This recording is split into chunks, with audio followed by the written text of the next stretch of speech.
வணக்கம். மாலை முரசு செய்திகளை விரிவாக பார்ப்பதற்கு முன் தலைப்புச் செய்திகள்.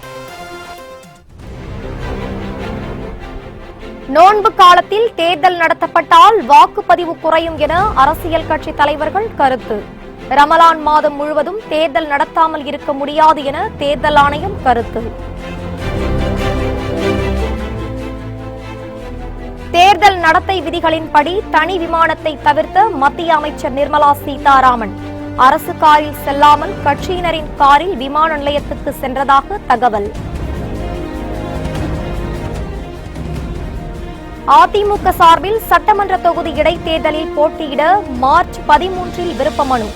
மக்களவைத் தேர்தலில் போட்டியிட விருப்ப மனு அளித்தவர்களுக்கு இன்று நேர்காணல் நடைபெற்றது. தேர்தல் விதிகளின்படி அரசு சுவர்களில் அரசியல் கட்சிகளின் விளம்பரங்கள் அழிப்பு. தலைவர்களின் சிலைகள் மறைப்பு. தமிழகத்தில் கணக்கின்றி எடுத்துச் செல்லப்பட்ட பல லட்சம் ரூபாய் பறிமுதல்.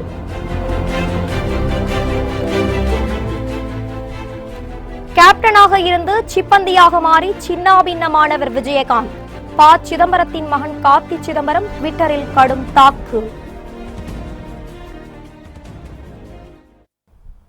ரமலான் மாதம் என்பதற்காக அந்த மாதம் முழுவதும் தேர்தல் நடத்தாமல் இருக்க முடியாது என தேர்தல் ஆணையம் தெரிவித்துள்ளது.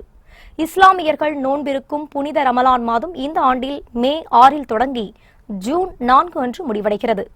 மக்களவைத் தேர்தலின் கடைசி 3 கட்ட வாக்குப்பதிவு மே 6, 12, 19 ஆகிய நாட்களில் வருகிறது. உத்தரப்பிரதேசம், டெல்லி, ஹரியானா, மத்திய பிரதேசம், பீகார், மேற்கு வங்கம் ஆகிய மாநிலங்களில் இந்த கடைசி 3 கட்ட வாக்குப்பதிவு நடைபெற உள்ளது. இஸ்லாமியர்கள் புனித நோன்பிருக்கும் காலகட்டத்தில் தேர்தல் வைத்துள்ளதால் வாக்குப்பதிவு பாதிக்கப்படும் என டெல்லி முதலமைச்சர் அரவிந்த் கெஜ்ரிவால், மேற்கு வங்க முதலமைச்சர் மம்தா பானர்ஜி உள்ளிட்ட தலைவர்கள் கருத்து தெரிவித்துள்ளனர். அதே நேரத்தில் ஹைதராபாத் நாடாளுமன்ற உறுப்பினர் அசாதுதீன் ஓவைசி ரமலான் மாதத்தில் தேர்தல் வருவதால் வாக்குப்பதிவு சதவீதம் அதிகரிக்கவே வாய்ப்புள்ளதாக தெரிவித்துள்ளார். இந்நிலையில் தேர்தல் ஆணையம் ரமலான் மாதம் என்பதற்காக அந்த மாதம் முழுவதும் தேர்தல் நடத்தாமல் இருக்க முடியாது என்றும், அதே நேரத்தில் வெள்ளிக்கிழமைகளிலும் முக்கியமான திருவிழா நாட்களிலும் தேர்தல் நடத்தப்படவில்லை என்றும் அறிவிப்பு செய்துள்ளது.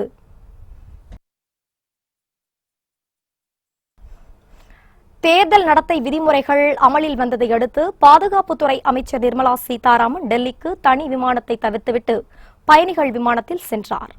நாடாளுமன்ற தேர்தல் தேதி அறிவிக்கப்பட்டதை அடுத்து நாடு முழுவதும் தேர்தல் நடத்தை விதிமுறைகள் அமலுக்கு வந்துள்ளது. இதன்படி மத்திய மாநில அரசுகள் அரசு வாகனங்களை பயன்படுத்தக்கூடாது என்றும் உத்தரவு பிறப்பிக்கப்பட்டது. இந்நிலையில் பாதுகாப்புத்துறை அமைச்சர் நிர்மலா சீதாராமன் நேற்று காலை டெல்லியிலிருந்து விமானப்படை விமானம் மூலம் சென்னை வந்தார். இதனையடுத்து இரவு 7 மணியளவில் அந்த விமானத்தில் மீண்டும் செல்வதற்கான ஏற்பாடுகள் நடைபெற்றன. ஆனால் தேர்தல் விதிமுறைகள் உடனடியாக அமலுக்கு வந்ததால் நிர்மலா சீதாராமன் அந்த விமானத்தை தவிர்த்துவிட்டார். இரவு 8:40 மணிக்கு தனியார் பயணிகள் விமானத்தில் டெல்லிக்கு புறப்பட்டு சென்றார். அது மட்டுமின்றி விமான நிலையத்திற்கு வரும்போது கூட அவர் அரசு காரில் வரவில்லை. தனது கட்சி பிரமுகரின் காரை தான் பயன்படுத்தியதாக தகவல் வெளியாகியுள்ளது. தமிழகத்தில் இடைத்தேர்தல் நடைபெறவுள்ள சட்டமன்ற தொகுதிகளில் அதிமுக சார்பில் போட்டியிட மார்ச் 13 அன்று விருப்ப மனு அளிக்கலாம் என அறிவிக்கப்பட்டுள்ளது. அதிமுக ஒருங்கிணைப்பாளர் பன்னீர்செல்வம், இணை ஒருங்கிணைப்பாளர் எடப்பாடி பழனிசாமி ஆகியோர் வெளியிட்டுள்ள அறிவிப்பில் ஏப்ரல் 18 அன்று இடைத்தேர்தல் நடைபெறவுள்ள சட்டமன்ற தொகுதிகளில் போட்டியிட விரும்புவோர் மார்ச் 13 புதன் காலை 10 மணி முதல் மாலை 6 மணி வரை விண்ணப்ப படிவங்களை பெறலாம் என குறிப்பிட்டுள்ளது. 25,000 ரூபாய் கட்டணம் செலுத்தி பெற்ற விண்ணப்ப படிவங்களை நிரப்பி அன்று மாலைக்குள் வழங்க வேண்டும் என்றும் குறிப்பிட்டுள்ளது. திருவாரூர் சட்டமன்ற தொகுதிக்கு ஏற்கனவே விருப்ப மனு பெறப்பட்டு விட்டதால் அதற்கு மீண்டும் விருப்ப மனு அளிக்க தேவையில்லை என்றும் குறிப்பிட்டுள்ளது. மக்களவைத் தேர்தலில் ஈரோடு உள்ளிட்ட 20 தொகுதிகளில் போட்டியிட அதிமுக சார்பில் விருப்ப மனு அளித்தவர்களிடம் நேர்காணல் நடைபெற்று வருகிறது. நாடாளுமன்ற தேர்தலில் அதிமுக தலைமையிலான கூட்டணியில் பாமகவுக்கு 7, பாஜகவுக்கு 5, நீண்ட இழுபறிக்கு பின் தேமுதிகவுக்கு 4, புதிய தமிழகம், புதிய நீதி கட்சி, என்ஆர்எஸ் காங்கிரஸ் கட்சிகளுக்கு தலா 1 தொகுதி ஒதுக்கப்பட்டுள்ளது. இதனிடையே அதிமுக சார்பில் போட்டியிட விரும்புபவர்களிடம் விருப்ப மனுக்கள் பெறப்பட்டன. இதற்கு ஏராளமானோர் தங்களது விருப்ப மனுக்களை அளித்திருந்தனர். இந்நிலையில் அதிமுக சார்பில் நாடாளுமன்ற தேர்தலில் போட்டியிட விருப்ப மனு அளித்தவர்களிடம் சென்னை ராயப்பேட்டையில் உள்ள அக்கட்சி தலைமை அலுவலகத்தில் இன்று முதல் நேர்காணல் நடைபெற்று வருகிறது. கட்சியின் ஒருங்கிணைப்பாளர் ஓ பன்னீர்செல்வம், இணை ஒருங்கிணைப்பாளர் எடப்பாடி பழனிசாமி, துணை ஒருங்கிணைப்பாளர் KP முனுசாமி, முன்னாள் அமைச்சர் வளர்மதி ஆகியோர் விருப்ப மனு அளித்தவர்களிடம் நேர்காணல் நடத்தி வருகின்றனர். இன்று ஈரோடு, திருப்பூர், திண்டுக்கல், சிவகங்கை உள்ளிட்ட 20 தொகுதிகளுக்கும், நாளை சென்னை வடக்கு, சென்னை தெற்கு, மத்திய சென்னை, திருவள்ளூர் உள்ளிட்ட 19 தொகுதிகளுக்கும் நேர்காணல் நடைபெறுகிறது. திருப்பரங்குன்றம், அரவக்குறிச்சி, ஒட்டப்பிடாரம் ஆகிய 3 சட்டமன்ற தொகுதிகளுக்கும் இடைத்தேர்தல் நடத்த வேண்டும் என திமுக மாவட்ட செயலாளர்கள் கூட்டத்தில் தீர்மானம் நிறைவேற்றப்பட்டுள்ளது. சென்னை அண்ணா அறிவாலயத்தில் இன்று காலை 10 மணிக்கு திமுக தலைவர் மு ஸ்டாலின் தலைமையில் மாவட்ட செயலாளர்கள் கூட்டம் நடைபெற்றது. இதில் அக்கட்சியின் நாடாளுமன்ற சட்டப்பேரவை உறுப்பினர்கள் பங்கேற்றனர். மக்களவைத் தேர்தலை ஒட்டி கூட்டணி கட்சிகளுடன் ஒருங்கிணைந்து செயல்படுவது எப்படி என்பது தொடர்பாக இந்த கூட்டத்தில் ஆலோசிக்கப்பட்டது. மேலும் 18 தொகுதி இடைத்தேர்தலில் வெற்றி பெறுவதற்கான வியூகம் குறித்தும் இந்த கூட்டத்தில் விவாதிக்கப்பட்டது.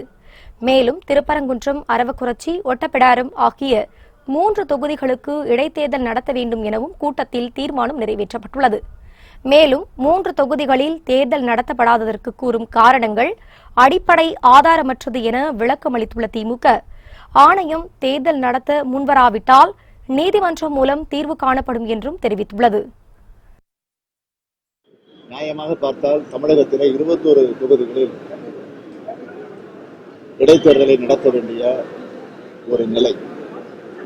ஆனால் 3 தொகுதிகளை தவிர்த்து 18 தொகுதிகளில் மட்டும் தேர்தலை நடத்தப் போகிறோம் என்று தேர்தல் கமிஷன் அறிவித்திருக்கிறது.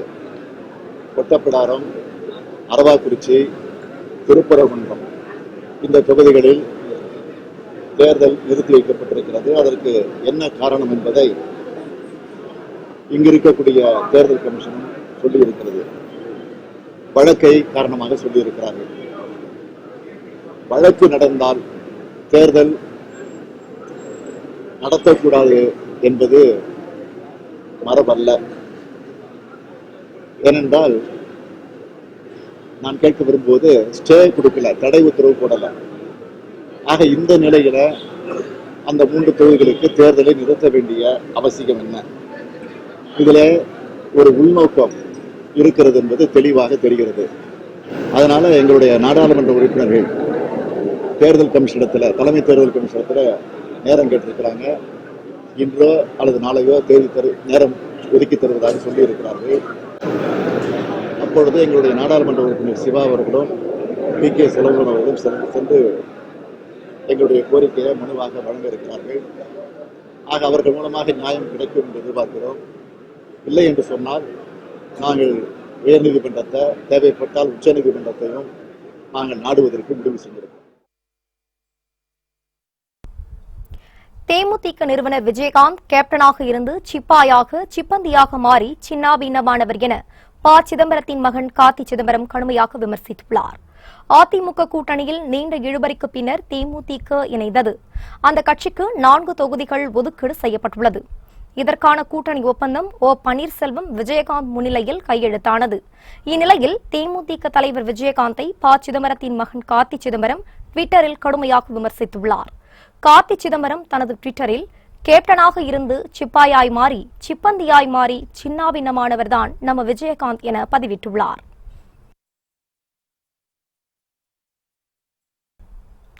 மக்களவைத் தேர்தலில் தேமுதிக சார்பில் போட்டியிட விருப்ப மனு அளித்தவர்களிடம் நாளை மறுநாள் நேர்காணல் நடைபெறும் என அறிவிக்கப்பட்டுள்ளது. அதிமுக தலைமையிலான கூட்டணியில் இடம்பெற்றுள்ள தேமுதிகவுக்கு 4 தொகுதிகள் ஒதுக்கீடு செய்யப்பட்டுள்ளன. இதற்கான உடன்பாடு ஒப்பந்தம் நேற்று கையெழுத்தானது. இந்த நிலையில் தேமுதிக சார்பில் தேர்தலில் போட்டியிட விருப்ப மனு அளித்தவர்களிடம் நாளை மறுநாள் நேர்காணல் நடைபெறும் என அக்கட்சியின் தலைவர் விஜயகாந்த் அறிவித்துள்ளார். தேர்தலில் போட்டியிட விருப்ப மனு அளித்த 762 பேரிடம் 13ஆம் தேதி ஒரே நாளில் விஜயகாந்த் முன்னிலையில் நேர்காணல் நடைபெறும் என அறிவிக்கப்பட்டுள்ளது. மக்களவைத் தேர்தலில் மக்கள் நீதி மய்யம் சார்பில் போட்டியிட விருப்ப மனு அளித்தவர்களிடம் சென்னையில் அக்கட்சியின் தலைவர் கமல்ஹாசன் நேர்காணல் நடத்தி வருகிறார். தமிழகம் புதுச்சேரியில் மக்கள் நீதி மய்யம் தனியாக போட்டியிடும் என்று அறிவித்துள்ள கமல்ஹாசன் தேர்தலில் போட்டியிட விருப்ப மனுக்களை பெற்றுள்ளார். இதனிடையே மக்கள் நீதி மய்யம் கட்சிக்கு மக்களவைத் தேர்தலில் பேட்டரி டார்ச் சின்னத்தை தேர்தல் ஆணையம் ஒதுக்கீடு செய்துள்ளது. இந்த நிலையில் தேர்தலில் போட்டியிட விருப்ப மனு தாக்கல் செய்தவர்களிடம் சென்னை ஆழ்வார்பேட்டையில் உள்ள கட்சியின் தலைமை அலுவலகத்தில் கமல்ஹாசன் மற்றும் மகேந்திரன் உள்ளிட்டோர் நேர்காணல் நடத்தி வருகின்றனர். இந்த நேர்காணல் நிறைவு பெற்ற பின் தேர்தலில் போட்டியிடுபவர்களின் பட்டியல் வெளியிடப்படும் என மக்கள் நீதி மய்யம் தெரிவித்துள்ளது. திருவாரூர் அருகே உரிய ஆவணங்கள் இல்லாமல் கொண்டு செல்லப்பட்ட 50 லட்சம் ரூபாயை தேர்தல் அதிகாரிகள் பறிமுதல் செய்தனர். மக்களவைத் தேர்தல் நடைமுறைகள் அமலுக்கு வந்துள்ளதை அடுத்து திருவாரூர் அருகே கானூர் சோதனைச் சாவடியில் போலீசார் நடத்திய வாகன சோதனையில் 50 லட்சம் ரூபாய் பறிமுதல் செய்யப்பட்டது. காரில் 50 லட்சம் ரூபாய் எடுத்து வந்த சாகுல் அமீது என்பவரிடம் விசாரணை நடத்தப்பட்டு வருகிறது. உரிய ஆவணங்களின்றி பணம் எடுத்து செல்லப்பட்டதால் பணத்தை பறிமுதல் செய்ததாக போலீசார் தெரிவித்தனர். 24 சோதனைச் சாவடிகள் அமைக்கப்பட்டு தீவிரமாக கண்காணிக்கப்பட்டு வருவதாகவும் அவர்கள் தெரிவித்தனர். நாடாளுமன்ற மக்களவைத் தேர்தல் நடத்தை விதிகள் அமலுக்கு வந்த நிலையில் தமிழகம் முழுவதும் சுவர் விளம்பரங்கள், பேனர்கள் அகற்றும் பணி தீவிரமாக நடைபெற்று வருகிறது. தமிழகத்தில் நாடாளுமன்ற மக்களவைத் தேர்தல் ஏப்ரல் 18ஆம் தேதி ஒரே கட்டமாக நடத்தப்படும் என தேர்தல் ஆணையம் அறிவித்துள்ளது. இதனால் தேர்தல் நடத்தை விதிகள் உடனடியாக அமலுக்கு வந்துள்ளது. இதனையடுத்து தமிழகம் முழுவதும் உள்ள சுவர் விளம்பரங்கள், கட்சி பேனர்களை அகற்றும் பணியில் மாநகராட்சி ஊழியர்கள் ஈடுபட்டு வருகின்றனர். அதேபோன்று அரசியல் தலைவர்களின் சிலைகளையும் மூடி வருகின்றனர். அதன்படி சேலம் மாவட்டம் அண்ணா பூங்காவில் அமைக்கப்பட்டுள்ள முன்னாள் முதல்வர் எம்ஜிஆர் மற்றும் ஜெயலலிதாவின் சிலைகளை மாநகராட்சி ஊழியர்கள் துணிகளை கொண்டு மூடினர். மேலும் சேலம் மாவட்டத்தில் உள்ள அனைத்து சுவர் விளம்பரங்களையும் அழிக்கும் பணியும் தீவிரமாக நடைபெற்று வருகிறது. இதேபோன்று திருவள்ளூர் மாவட்டத்தில் மாவட்ட ஆட்சியர் அலுவலகம், தாலுகா அலுவலகம், கால்நடை மருத்துவமனை, பேருந்து நிலையம் உள்ளிட்ட பல்வேறு இடங்களில் உள்ள சுவரொட்டிகள் கிழிக்கப்பட்டும் சுவர் விளம்பரங்கள் மீது சுண்ணாம்பு பூசி அழிக்கும் பணி நடைபெற்று வருகிறது.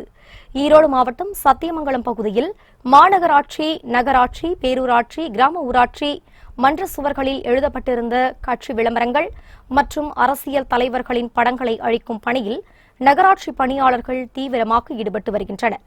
தனியாருக்கு சொந்தமான சுவர்களில் கட்சியின் சின்னத்தை வரைய சம்பந்தப்பட்ட உரிமையாளர்களிடமும் தேர்தல் ஆணையத்திடமும் முறையாக அனுமதி பெற வேண்டும் என தெரிவிக்கப்பட்டுள்ளது. தேர்தல் நடத்தை விதிகள் அமலுக்கு வந்ததை அடுத்து கிருஷ்ணகிரி மாவட்ட ஆட்சியர் அலுவலகத்தில் நடைபெறும் பொதுமக்கள் குறை தீர்க்கும் நாள் கூட்டம் ரத்து செய்யப்பட்டுள்ளது. இதனால் பொதுமக்கள் தங்கள் கோரிக்கை மனுக்களை புகார் பெட்டியில் போட்டுச் சென்றனர்.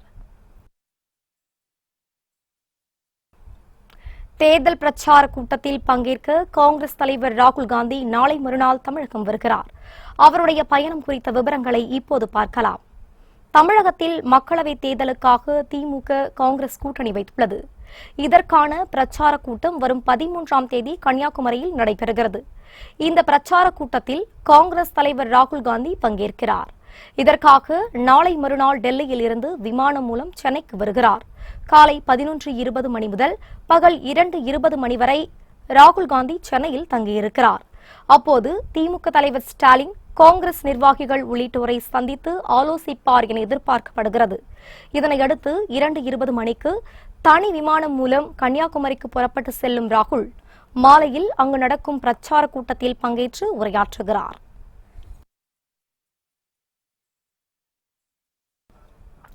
நரேந்திர மோடியின் ஆட்சியில் ஜனநாயகத்துக்கு அச்சுறுத்தல் ஏற்பட்டுள்ளதாக ராஜஸ்தான் முதலமைச்சர் அசோக் கெலாட் தெரிவித்துள்ளார்.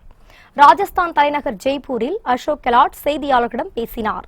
அப்போது பிரதமர் நரேந்திர மோடி விளம்பரத்துக்காக பல்லாயிரம் கோடி ரூபாயை செலவிடுவதாக தெரிவித்தார். மோடியின் ஆட்சியில் ஜனநாயகமும் அரசியலமைப்பும் அச்சுறுத்தலுக்கு உள்ளாகி இருப்பதாகவும் தெரிவித்தார். அரசு நிறுவனங்களின் சுதந்திரத்தை குழி தோண்டி புதைத்ததுடன் தொழிலதிபர்கள், அரசு அதிகாரிகள், அரசியல்வாதிகள், ஊடகங்கள் ஆகியோர் எப்போதும் அச்சத்திலேயே இருக்கும் சூழலை உருவாக்கியுள்ளதாகவும் அசோக் கெலாட் குற்றம் சாட்டினார். லக்னோவில் மெட்ரோ ரயில் போக்குவரத்தை கொண்டு வந்ததில் பாஜகவுக்கு எந்த பங்கும் இல்லை என சமாஜ்வாதி கட்சி தலைவர் அகிலேஷ் தெரிவித்துள்ளார். சமாஜ்வாதி கட்சி தலைவர் அகிலேஷ் யாதவ், அவர் மனைவி டிம்பிள், குழந்தைகள் அர்ஜுன், அதிதி, தீனா மற்றும் கட்சியின் மூத்த தலைவர்கள் அசாம் கான், அகமது ஹாசன் ஆகியோருடன் முன்சிபுலியா முதல் விமான நிலையம் வரை லக்னோ மெட்ரோ ரயிலில் பயணம் செய்து மகிழ்ந்தார். அப்போது பேசிய அவர் 2016ஆம் ஆண்டு தனது ஆட்சி காலத்திலேயே லக்னோ மெட்ரோ ரயிலின் சோதனை ஓட்டம் தொடங்கிவிட்டதாகவும் அதன் விரிவாக்க திட்டமே பாஜக ஆட்சியில் நிறைவேற்றப்பட்டுள்ளதாகவும் தெரிவித்தார்.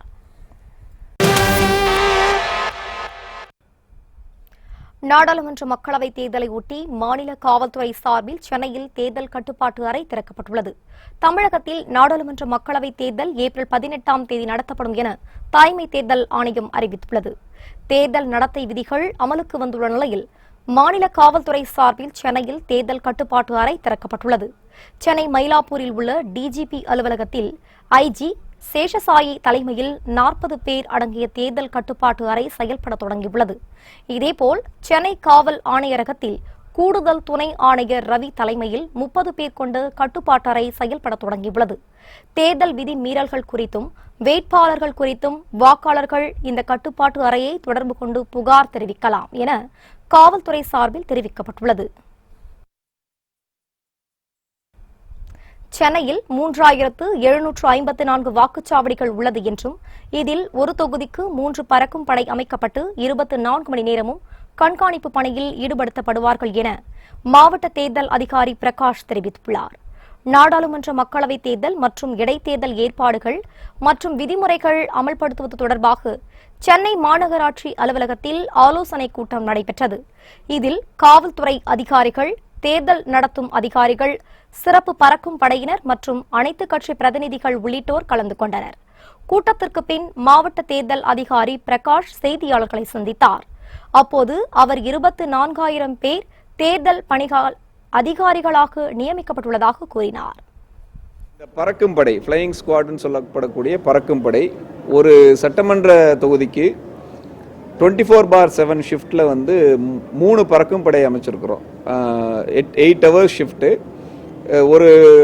ஒரு டீம் டியூட்டி முடிச்சோடனே அடுத்த டீம் வந்துடுவாங்க. அடுத்த டீம் டியூட்டி முடிச்சோடனே தேர்ட் ஷிஃப்ட். 24 ஹவர்ஸ் அந்த ஸ்குவாட் இருந்துகிட்டே இருப்பாங்க. இதே மாதிரி ஸ்டாட்டிக் சர்வீலன்ஸ் டீம்னு சொல்லப்படக்கூடிய ஒரே இடத்துல இருந்து வாட்ச் பண்ணக்கூடிய ஒரு டீம், அதுவும் ஒரு சட்டமன்ற தொகுதிக்கு உண்டான அளவில் 3 டீம். ஒரு அசம்பிளி செக்மெண்ட்டில் 3 டீம் இருக்கும். பின்னர் செய்தியாளர்களை சந்தித்த சென்னை பெருநகர காவல் ஆணையர் ஏ.கே. விஸ்வநாதன், காவல்துறையை பொறுத்தவரை அனைத்து பாதுகாப்பு ஏற்பாடுகளும் செய்யப்பட்டு வருவதாக கூறினார். மேலும் பதட்டமான மற்றும் மிக பதட்டமான வாக்குச்சாவடிகள் கண்டறியப்பட்டு உரிய பாதுகாப்பு ஏற்பாடுகள் செய்யப்படும் எனவும் அவர் கூறினார். காவல்துறை ஏற்பாடுகளை பொறுத்தவரைக்கும் எல்லாம் முழுமையாக இருக்கு. சென்னை பெருநகரத்துக்கு 4 கம்பெனி